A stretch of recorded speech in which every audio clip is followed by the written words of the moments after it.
episode of Cat Calls. I am Cat Bine, your host, and this is my show that I host every Thursday on Twitch, where I interview really cool artists and we have an awesome interactive conversation. You guys are part of the show. You guys are here in the live chat as long as you're watching this live. And on Twitch, if you're watching it later on YouTube, you fucking slept on it. You need to come next time. It happens every Thursday. Just come on by. Twitch.tv/CatBine. Kyle Gordon, you're the fucking greatest. Don't even play, okay? So good to see you here in the chat. Of course, today's guest is a really fun one. If you couldn't tell from that intro, he's a fun dude. His name is Hotel Garuda. He's in the building. Woo! Hotel Garuda, yes. One day I'm going to have a clapping track. Anyway, he broke through during SoundCloud's golden age, representing for Moving Castle. Moving Castle in the building. What's good? He knows our last guest, Slow Magic. If you guys didn't see the Slow Magic episode, definitely check that one up on YouTube now. Hotel Garuda, the project actually started as a duo, but Aseem went solo in 2018. There's no hard feelings or anything. He's still super bros with his pal Manila Killa.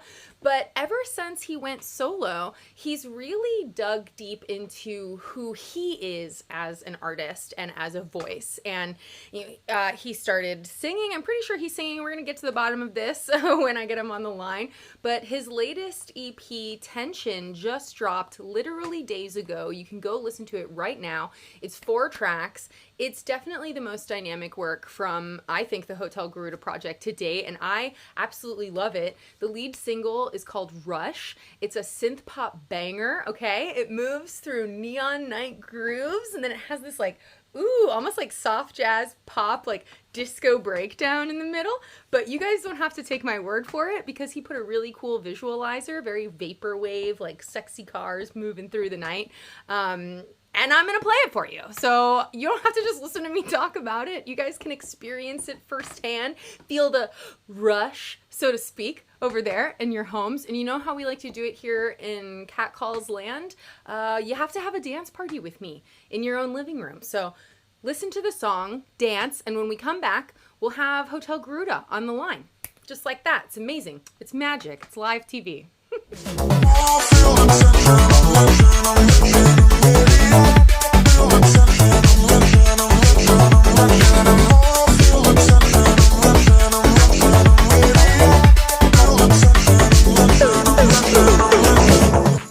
Hey-o, somebody followed. Thanks for following. Guys, guess who's here? Guess who's here? It's Hotel Garuda! Coming at you live from somewhere in outer space. Yeah, exactly. He's got quite a few collections of cool background pictures to share throughout the event. I mean, you don't have to be like switching up your background. You don't have to do that. I can. I'm in SF. Hey, we're chilling in SF. I should make like cute backgrounds, but I'm also a little concerned about like frying my 2015 MacBook Pro if I try too many things at once. Really? Yeah, I don't know. Oh, yeah. Maybe That's one fair. day. Maybe one day I can put myself in front of that awesome visualizer from the Rush video that we just watched and like be in the car. Zoom will just do it for you though. Zoom will you don't even need a green screen, which is so sick. That's true. Yeah, I should. Maybe next time I can do a window grab. Anyway, talk to me about Rush. What just happened? That song is maybe my favorite off the EP. It's thank you. Thanks. So many good vibes. Yeah. That's like the only like pure like club dance track on the whole project, and I did it intentionally because I don't know, I felt like a little disconnected from like the dance scene that I not grew up in but like broke out in. Does that make sense? Yeah. Like most of the stuff that I put out prior to like maybe a year ago was all club music and all dance music, so I kind of got to a point where I was thinking about why I was doing it, and it kind of felt disingenuous to just be only making club music. Yeah. So I wanted to like dig more into my other influences and like make more sort of like live bandy sounding music. Yes. Which is what the rest of the EP is. So, but I wanted to still have like one club track on there, so like the longtime fans would be like, okay, he's not deserting us completely. Yeah, they just put it on and they're like, what the fuck is this shit? I can't dance to this. No, that's yeah, exactly. also, like it's not even true. All You the can other songs, dance. Yeah. all the other songs are like singy songs. So, yeah. So it's cool to have like one dancey like club track on there. The other songs are still like dancey, but they're not like, they're kind of like in the middle between club music on one side and like band music on the other. They're like perfectly in the middle. Yeah. Which is what I really like about them.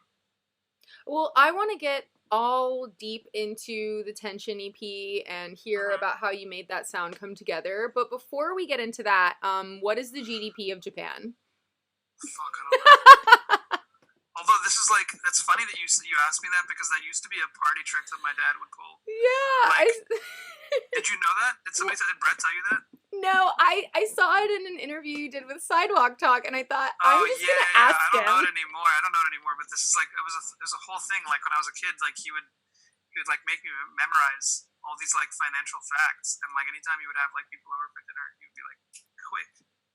Yeah, but you know what? Growing up, I know that you also studied economics, right? Yeah, You're like a math whiz. I did econ and math secretly. in college. I mean, I'm not so much a math whiz anymore, but like I studied it in college, so that's something, I guess. Yeah. I mean, listen, I studied Four Loko in college, so you might be beating me. I did minor in Four Loko too. Yes, a minor. Oops, I had the chat hidden there for a second. Shout out everyone who minored in Four Loko back in the day.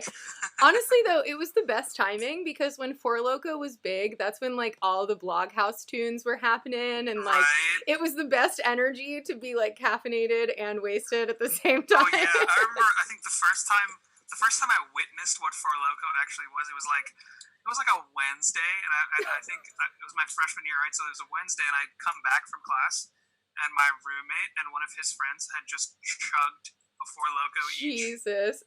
Oh, Jesus. They had like one of the full tall boys, right? And I come back, and they're just like stumbling around, and my roommate at the time just like got so wasted, he passed out at like 8 p.m. Must have had the best sleep of his life. Yeah, for real. You know what I mean? Like, blacked out, passed out at 8 p.m., slept for like 12 hours. Wake up the next day like Robin Williams. What year is it? What year is it? Yeah. Oh, that's cool. Well, I just wanted to tease you a little bit, but I mean, to have any sort of background in economics has to put you ahead of the game of the DJ crowd, because I don't know. Surprised as to how many people are like econ degree kids. Like even Wax Motif has an econ degree. Shut up. Yeah, a bunch of Sorry if I'm chewing loudly. I'm trying to like quit nicotine, and I have this nicotine gum. Yo, you chew on then, okay? You do what you gotta do. There's a bunch of people. Actually, like a lot of DJs I know are like traders on the side. Yeah, well, everyone's getting into it now because it's like the end of the world, and like everyone has to start day trading. We gotta start making money somehow, right? Like, exactly. We have no shows, and we have no like. I mean, music streaming revenues are already like in the toilet. So unless that gets fixed, whatever his name is, Linus, whatever his name is, right? The Spotify CEO. Oh, right.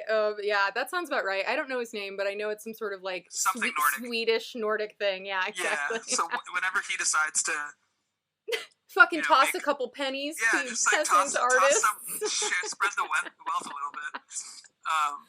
As soon as that happens, I feel like there'll be like a paradigm shift. But speaking of paradigm shifts, actually, like I feel like the rug was just pulled out from under the music industry in like the last few months. Yeah. And so many people are turning to streaming. So many people are turning to like Patreons and like alternative methods of gaining revenue. And for a while I was streaming a lot as well, and I had a whole schedule and everything. Yeah. But even for me, like it felt a little forced, and I didn't feel like I could do anything on stream to my full capability of doing that thing. Yeah. And be streaming at the same time. Mm-hmm. Like I would try to like make beats on stream or like whatever, and I found myself like in two places at once, because like I was having to socialize and also like make music at the same time, when like for me making music is like a very almost like solitary kind of thing. Yeah, I can believe that. I mean, ever since you've gone solo with the project, you've taken a really personal route. Yeah, definitely. I mean, I think while the split wasn't like it wasn't like a creative differences kind of thing. It just Yeah. kind of happened at the right time for both of us. Like after that, like I had to kind of decide: do I want to make music for myself, or do I want to make music for other people?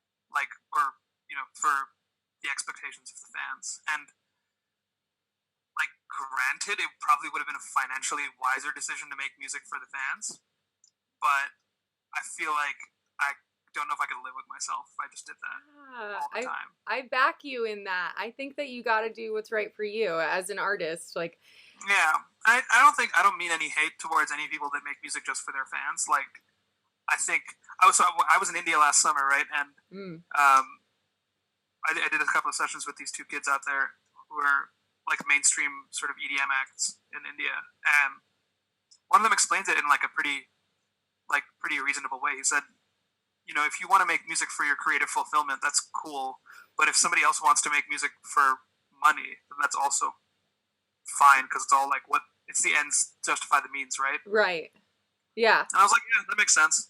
But it doesn't not suck. Yeah. For yourself. It doesn't make you as much money. Right. Yeah. It doesn't not suck.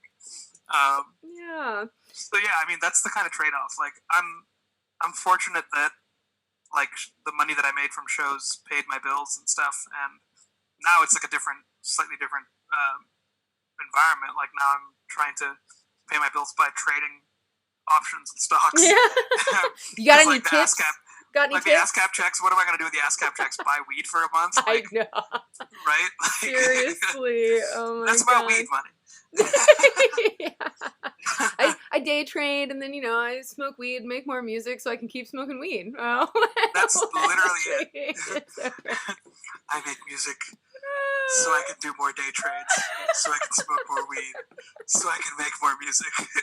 Oh my god, 2020 is bleak, my friends. No. It's so dark. It's so dark. What else has been going on for you in quarantine? I mean, like, where were you this project? You were not just making it in quarantine. This is something you've put at least a year of time into, I think. Yeah, it's been almost just over a year from start to finish. Like, wow. I started it in June last year, like end of June. Because that's when I moved back. That's when I was back in India to get my new visa. Ah, okay.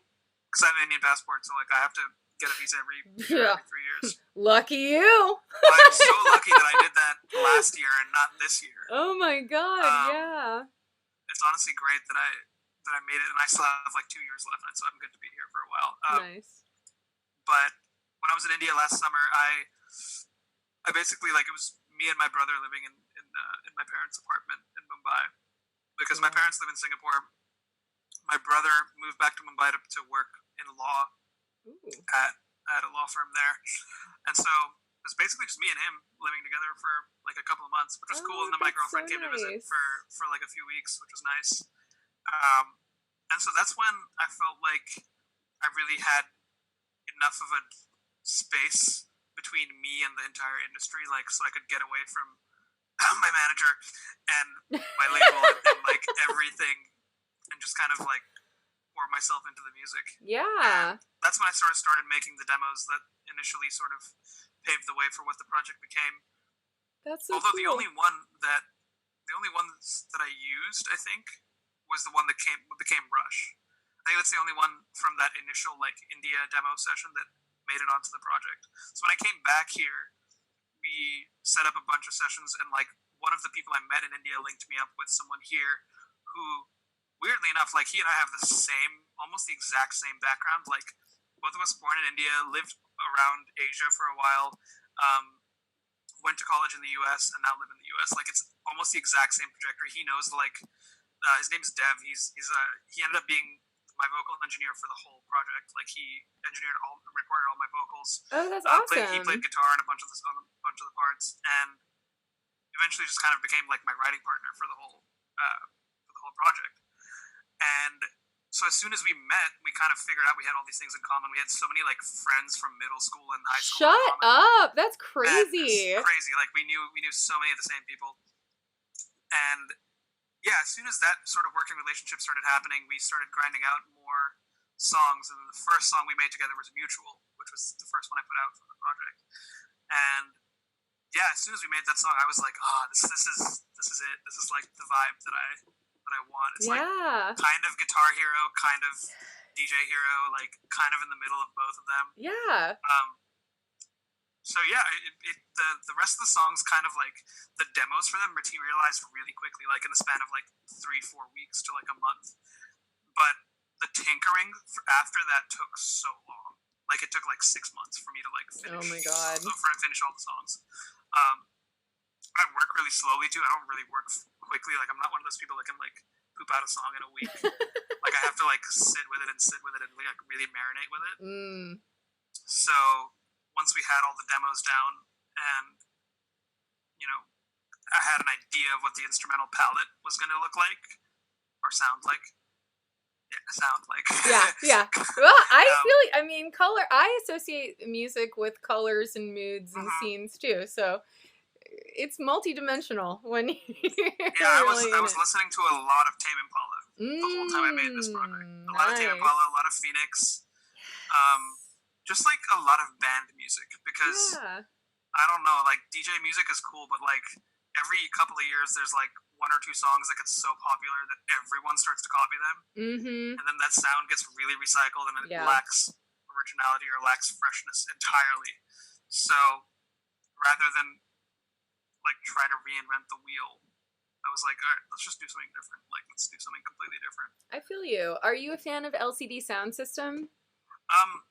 Probably not as much as I should be. Like they're definitely great. I know a few of their songs and I like them, but I feel like because I spent all of my time in America in LA and not in New York, I'm not as like closely attracted to them. They're definitely a New York fan, but their song "Losing My Edge" has this great line that I think about constantly.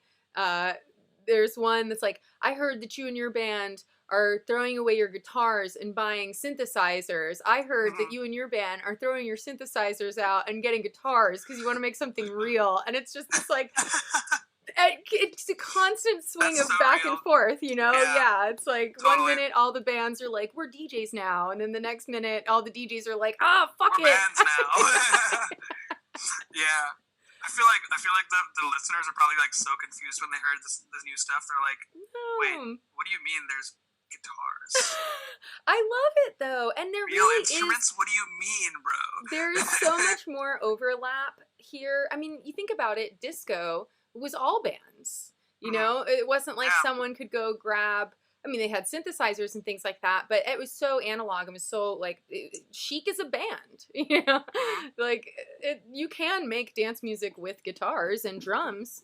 But I want to hear, what is on this album? Because I hear the guitars in Rush and in every track. Is that you singing on these jams? I only played like one guitar part on the whole project. Okay. So I know that I grew up playing guitar, so this is the guitar. Ooh, yeah, show it. Oh yeah, and show us the cat. Bring out the cat. Oh my god, I have to turn off the ritual background so anyone can see. Quick, hide your dirty underpants.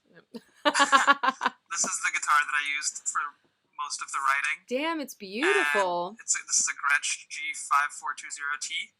I got this. It has a synthesizer name. What the fuck? Sorry. I got it when I moved back to LA last summer after getting my visa, and I like it. It's a pretty big guitar, but it sounds really nice. You don't have to like plug it in to hear it really loud because it's like hollow, so it's kind of you can play it like an acoustic, but you can also plug it in and play it electric too. Oh, that's nice. So the only guitar part I played is on the outro of Mutual. Everything else, like the rest of the song, the guitar parts were done by Dev, and then on Olivia, all the guitars were done by Wes Singerman, who played on Sajib's album, Dry Wolf's album. Oh, dope. And Wes I actually met like a couple of years back, like through somebody else, through Imad Royal, but we only reconnected like after I found out that he played on Sajib's album, and I was like, yes, this is the guy. Yeah, this is the guy. He's on my list. And then when I did Leave You with Midoka played most of the guitar on that. But I think what I wanted to make clear was that I'm not necessarily like the guy who performs all the parts in the song, right? I feel like I pride myself more on my ability to piece them all together. Yeah, and like more like a producer in like the old school sense of the word. Exactly. Like Quincy. I mean, I'm not like comparing myself to Quincy Jones. I'm just saying. I and Quincy Jones. I'm just saying, like Quincy Jones is not sitting there playing all the parts. Like he'll like tell somebody, okay, do this. Like tell somebody else, do that. Like, and then at the end of it, he puts all of it together. You know. So I look up to people like that really like distinctly. Like Alan Parsons from Alan Parsons Project, right? You know, his first job ever was being the recording engineer assistant on the Beatles live at Abbey Road. Fuck off. How did he get that job? He was 17 when he did that. That was his first gig. Oh my god. And so like Alan Parsons is probably like the upper echelon. So when I think about people like that, that's really like those are like my real role models. Yeah. And like the kind of work I want to do like towards the sunset of my career is more like exec producing and like helping people achieve their vision and helping people like distill it down to something. I love that. I think that it takes, I mean, I don't want to say that anyone with a program in their bedroom couldn't make a sick track, because it's possible. If you've got an idea and you've got a groove in your head, you can fucking do it.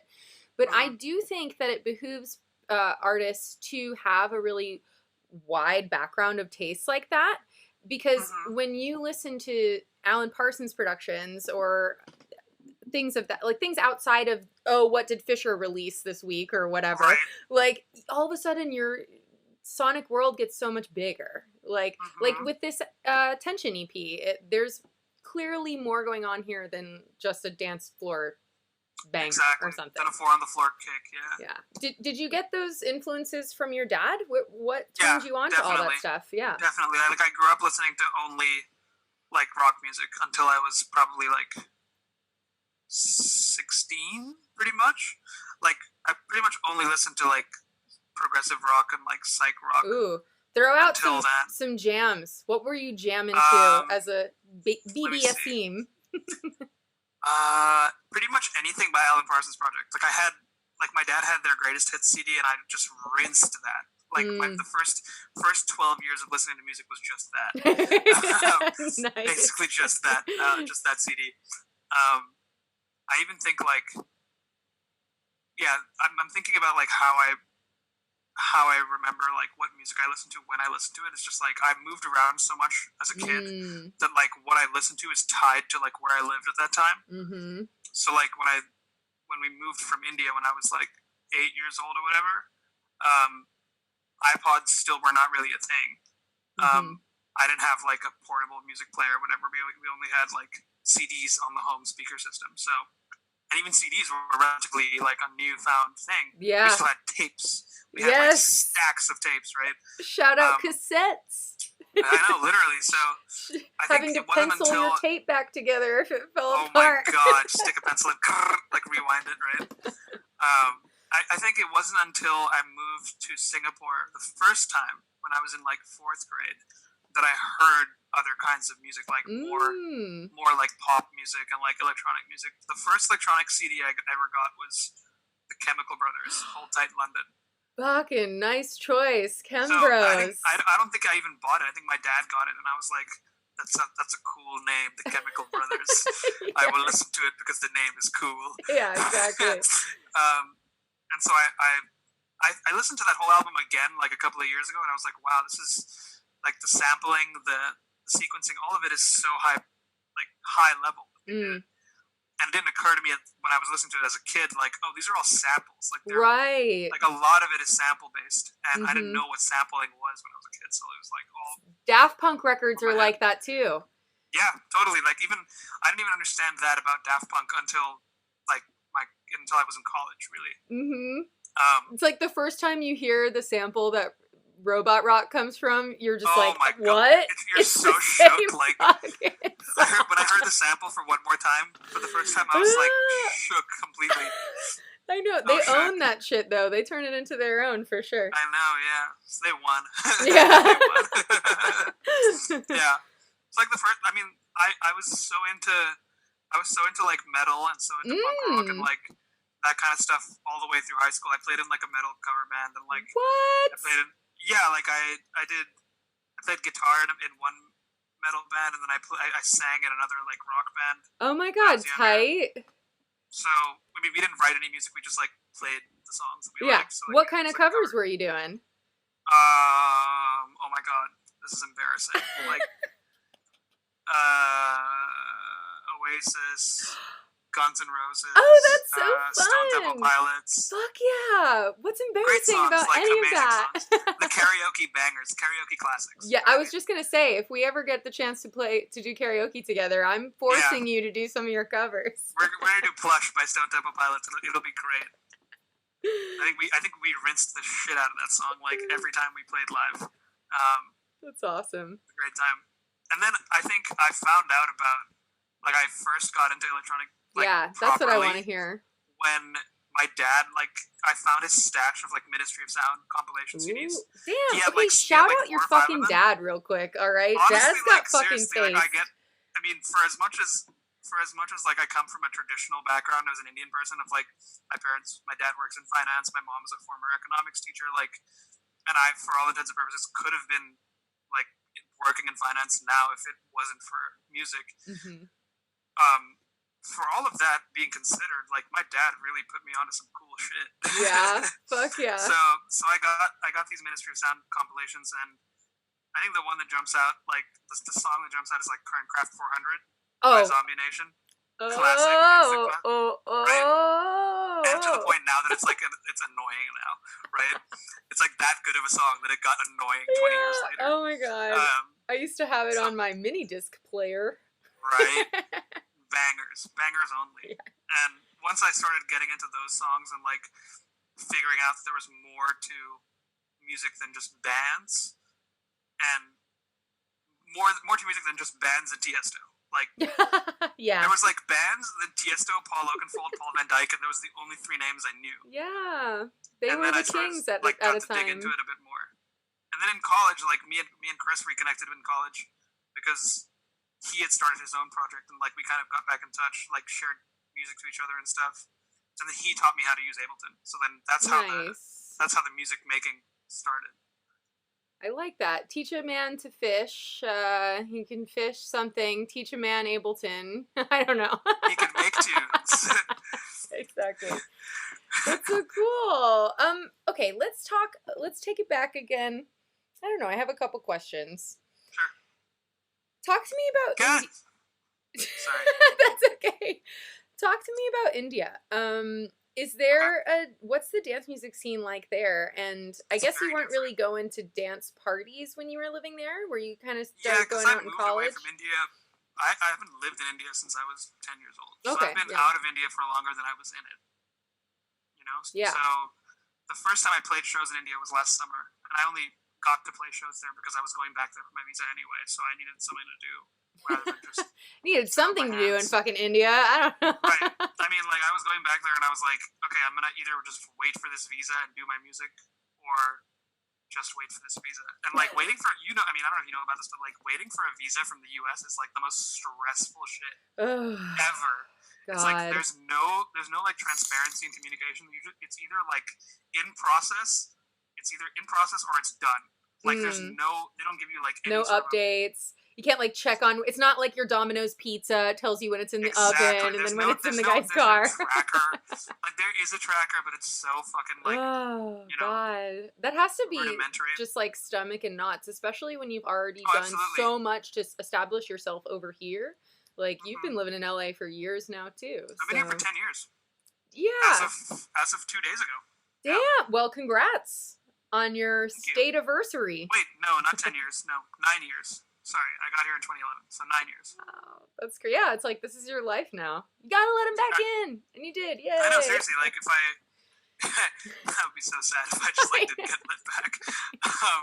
So yeah, like, when I was there, I played some shows there, and the people that I got to meet in the scene were really cool, really, like, friendly people, and, like, really open to, all kinds of music. And, like, the kids that I met that are making music there, all kinds of different music. There's, like... Yeah. Just like there is here, there's like a lo-fi underground, like lo-fi hip hop scene. There's like a techno, like rave scene. There's like acid techno and shit. Yeah, well, it is like the largest population in the world, right? So it only makes sense that they've got all of this. As far as the mainstream goes, though, it's funny that like anywhere outside the U.S. and Europe, like the mainstream is still very much what the mainstream was in America in like 2012. Interesting. It's like Big Room and stuff. Yeah, Big Room is still the king. So the Dutch DJs, they're okay. They have crowds they can play to. They're absolutely chilling. Like Dimitri Vegas can tour Asia and play the same set they did in 2015 over and over again until they die. That's so crazy. I mean, and that's where we get back to that conversation of like, you could diversify your bonds, but no. I remember like the first time I played a show in Singapore, I was like back there for like, I think this was between my junior and senior year in college, and I was just back there for like vacation. My parents still lived there at the time, and I had a couple of friends that were like resident DJs at this club in Singapore, and one of them asked me, he's like, "Hey, I heard your new remixes. Do you want to like come drop a set or something?" And I was like, "Yeah, sure, fuck it." Yeah. I mean, I wasn't getting paid. I wasn't like, nothing. It was just like for fun because it was my homies. And I knew that those guys played like only Big Room House, so I just decided to like fuck with them a little bit. Oh, and no. I played, and this is like just maybe a month after the Flostradamus original Dawn remix came out. So this was like the very start of like the wave of like trap becoming the biggest thing in the world. And I remember when I played like original Dawn, everyone in the room was like, "What the fuck is this guy doing?" Oh, really? That song like they were so confused. They were like, they were not ready for that they were not ready. shit. They were not ready. And then like 2 years later, that's all anyone wants to hear, right? Like, of course. Hey, it's hard being a trailblazer. Okay. I mean, just ask not Russell Westbrook, Damian Lillard. Ask Damian Lillard. It's hard being a trailblazer. Damn. Oh man, that's so cool though. I like learning about people's rave scenes around the world. Like. I don't know. It's kind of cool. But now let's return to the Tension EP. It's the reason for the season. Do you consider it like a debut EP for you in a sense? Mm-hmm. Because this is kind of your first body of work. Yeah. You.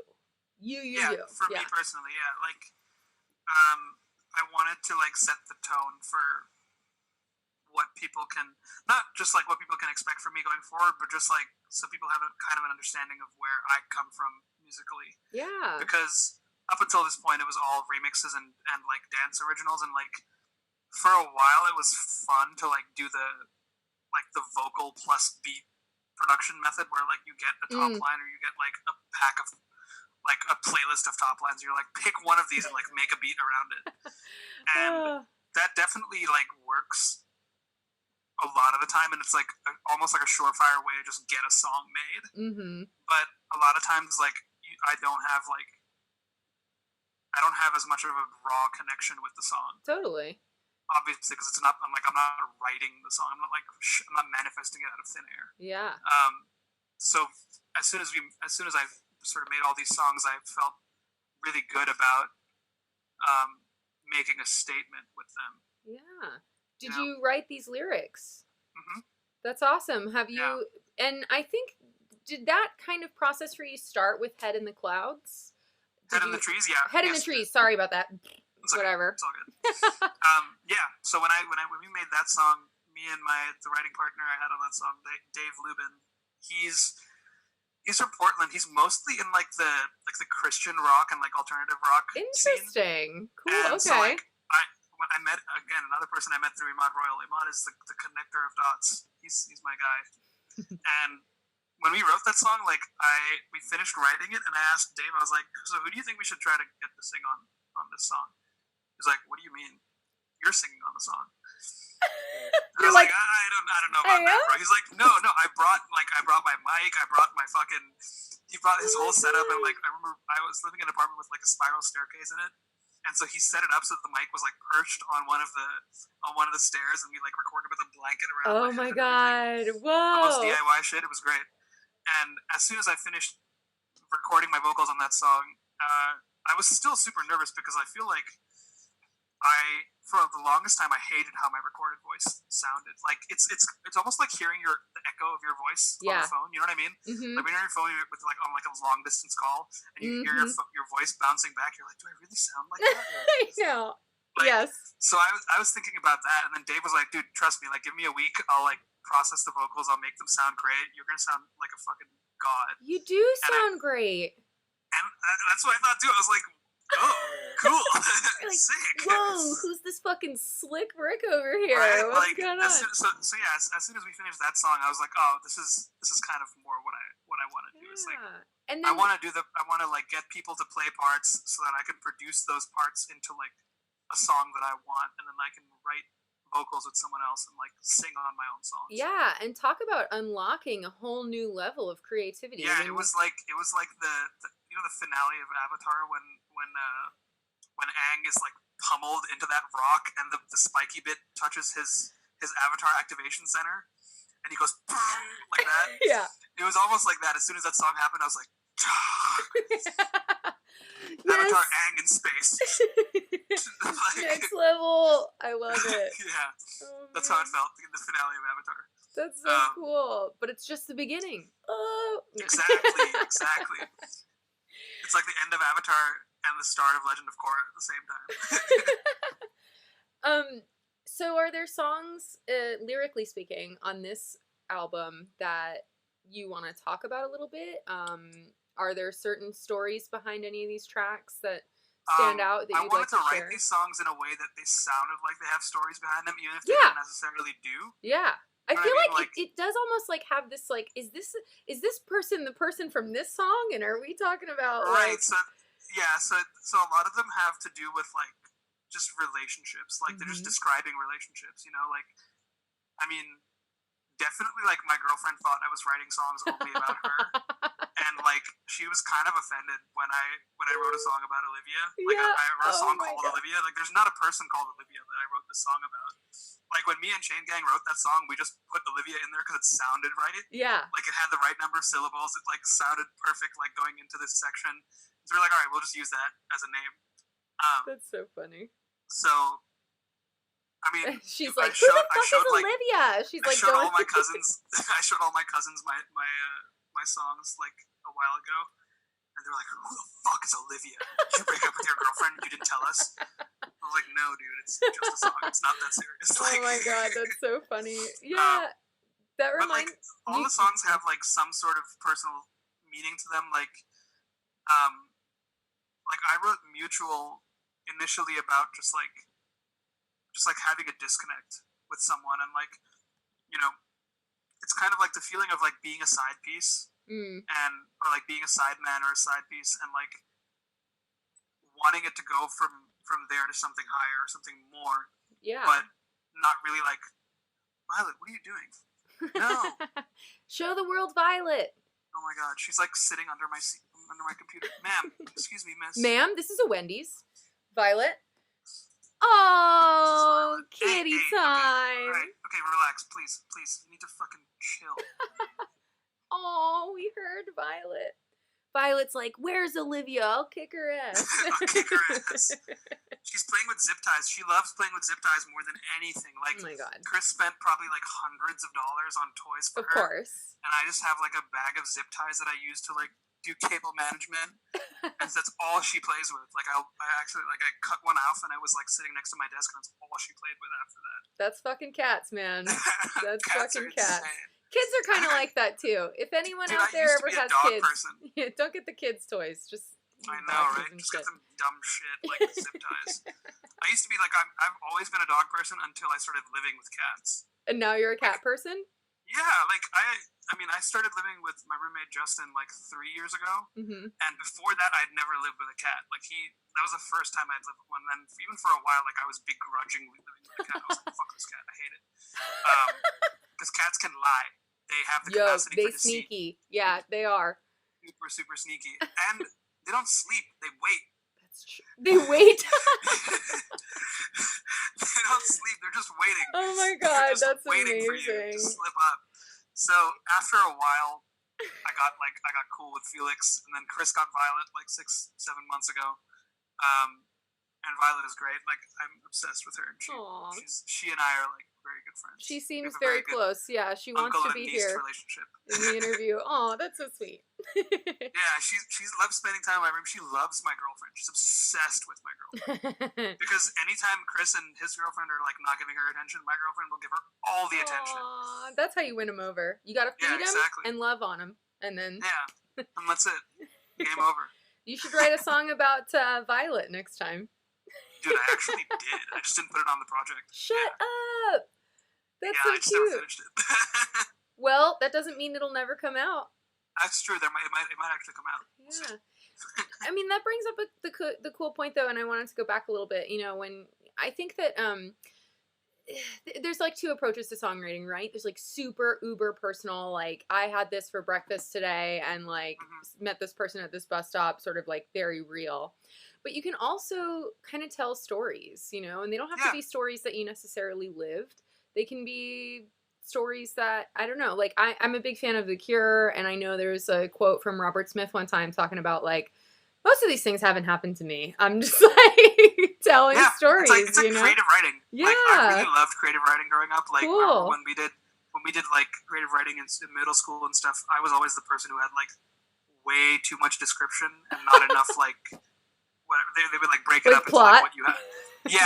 Like I would way too much description, not enough plot or something like that. I would be like, God damn it, I just love words, man. That's awesome. Well, you should read Infinite Jest if that's how you feel about it. I will. I'll peep it. Yeah, you're like, I'll scan. It's pretty big. That's so cool. I used to read a lot. I used to read a lot more than I do now, but I'm getting back into consuming that content just through audiobooks. Right. Well, and it's also sometimes, I feel this myself, you get to a place where it's like tough to balance consuming art and trying to create something at the same 100%. time. It's like, I mean, it's good for you to consume art while you're creating, but it's also like, but I feel like I want to do this thing over here, and I don't know. Yeah. I had to like, I mean, when I started making the EP, like I almost had to like stop listening to music. Yeah. It happens. A lot of other people probably feel this way too. Like, I listen to a lot of music to like prepare my sort of state of mind going into the project. Like, I had a playlist of stuff that I would listen to, thinking about like what I like about songwriting and what I like about arrangement and production and stuff. And as soon as we started doing the writing sessions, like at the start of every session, I would play one or two of the songs from that playlist, just so the people in the room could get an idea of where my head was at. I see, yeah. And rather than just like throwing darts at the board, like kind of blindly, I would give them some sort of idea of being like, okay, this is the kind of energy that I want, or this is the kind of like, you know, mood that I want to evoke. I love that. A lot of it is like Steely Dan. Yes. Steely Dan and like Mac DeMarco, Fleetwood Mac, Parsons, like really like classic American songwriting, like the Eagles. I love the Eagles. Favorite Eagles song? That's so hard. Too hard? It's not There's Hotel so California? Many. Hotel Garuda? You should do a Hotel California cover like where easy. You make it Hotel Garuda. That'd be hilarious if I did a cover of Hotel California.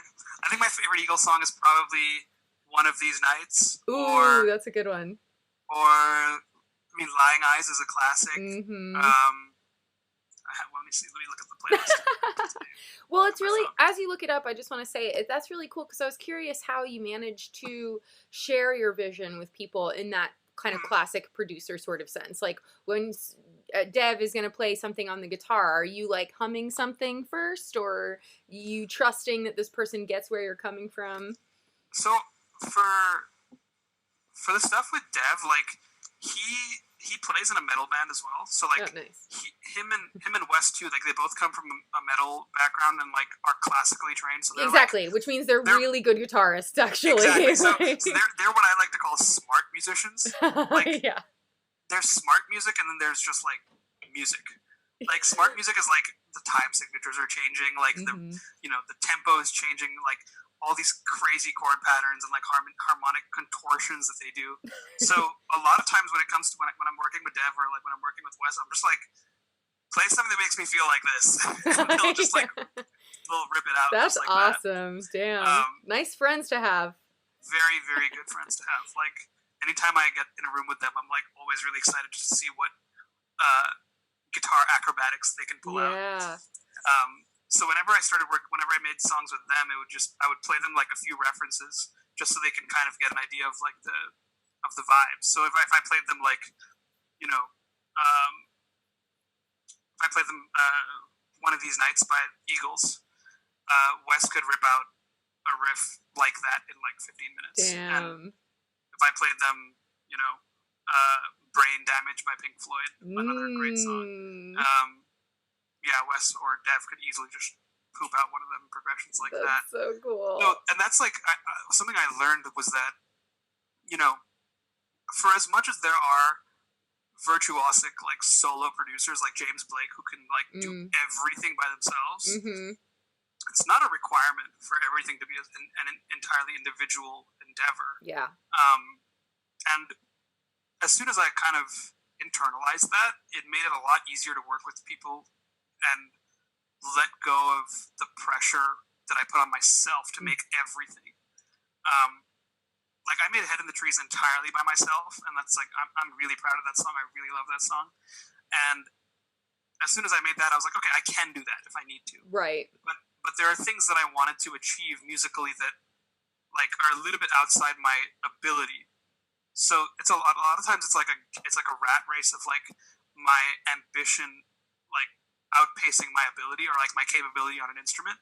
But if I have someone next to me that is a much better guitar player or a much better keyboard player, which is 9 times out of 10 that's the case. Like 9 times out of 10 when I'm working with an instrumentalist, they're like way better at that instrument than I am. Right. They've put in some serious time. They've put in years upon years of classical training. Both these kids went to Berklee, like Berklee College of Music, and they're very, very smart musicians. So I can trust them to carry the weight in that department where I can focus on like the fucking EQing the snare and like shit like that. Yeah, collaboration is magic.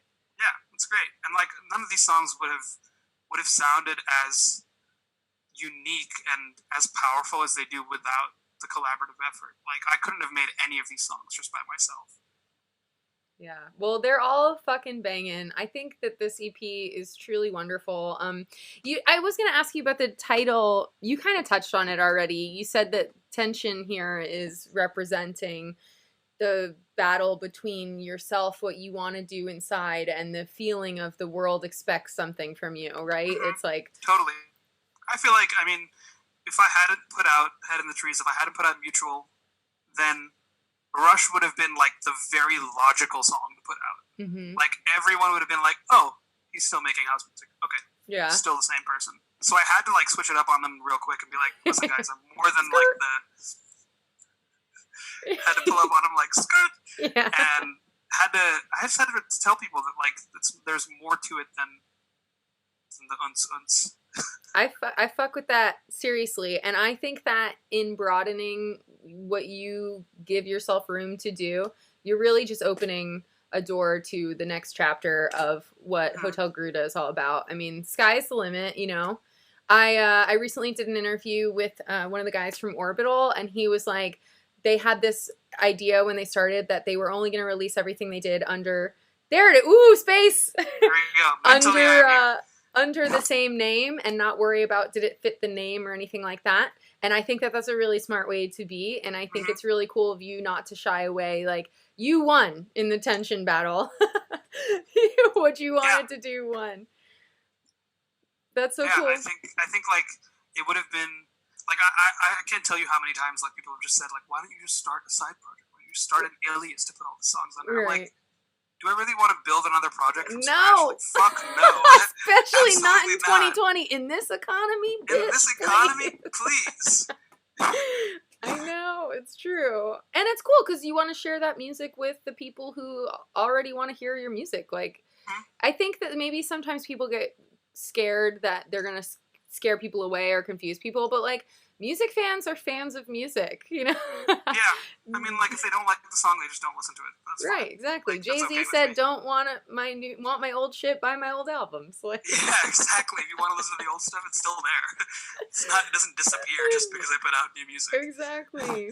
Well, speaking of new music, are you writing in quarantine? What are you up to? Are you working on new stuff? Honestly, I haven't made shit since I finished my EP. Like, I've been taking like a honest to God, like creative hiatus. That's good too. Just to like reset myself, and like I'm thinking about what the next project is going to be, but I'm not like putting too much pressure on myself to start making it right away, because I want to be like intentional about it, and not just like, you know, I want to like go into it with the mindset of like, okay, I need to achieve something specific with it. You know? Yeah, totally. You want to tell a story. You're a storyteller at the end of the I don't day, know what it the story sounds is like. yet. Like once I have the idea for the story, then they'll like, okay, then it'll make sense. Exactly. I don't know if you listen to Coheed and Cambria. I am familiar, but very casual. So I grew up listening to a lot of their music, and their music is all story based. Like it's all like all of their albums are one long story together. So that's something that inspires me creatively. Like intellectually speaking, it's very difficult to do that. Like to write like graphic, basically like, you know, the Harry Potter books worth of stories. Yeah. Put those into like, you know, put those into 8 albums or whatever. And I can't like it took me a year to make an EP. Like thinking about that, it's like, okay, if I'm trying to tell a story across multiple projects, maybe like scale it back a little bit. Yeah. You could also do it in pieces, you know. You could have a saga, like a 3 EP saga or something. But I'm excited as a fan of your work to hear that you're thinking in these grand schemes, and that you are thinking intentionally about what you want to do next. Yeah, like concept albums have always been really inspiring to me.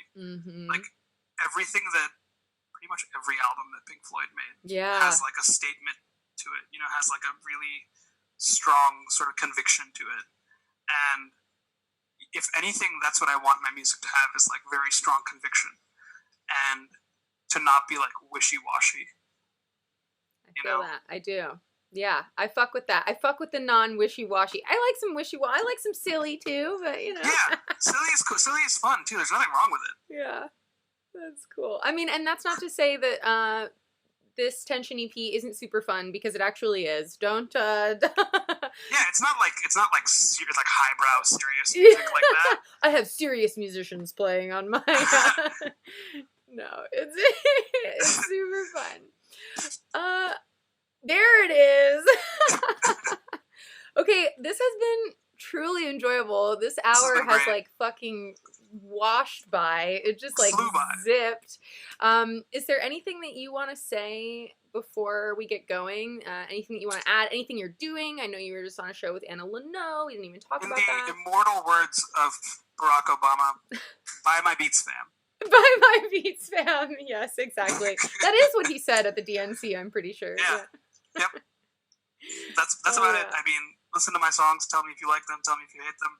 If you hate them, then I'll probably just ignore you. But yeah, he's gonna keep going. Yeah. Tell him anyway. He likes mail. He likes getting added. Yes, at me. Find me, 1v1 me. You want? Hell yeah. Are you playing games? Are you streaming games? I'm playing so much Call of Duty. It's so much Call of Duty. It's like, I used to play a lot of FIFA, and like FIFA is such a, like, I could go for another hour about how much EA Sports is a fucked up company, but that's not the point. Oh, true. That's the follow-up. Part 2. Oh, that's the follow-up, yeah. We'll touch base upon that when FIFA 21 comes out. Yeah. But yeah, playing a lot of games. I've honestly made such good friends with other DJs, because every other DJ is playing all kinds of video games. Is playing games right now, yeah. Yeah, because everyone has these fucking ridiculously powerful computers, and like, nobody wants to make music because nobody has any shows to play. So it's like, what are you going to do with your time? Oh my god. Video games and talk shit.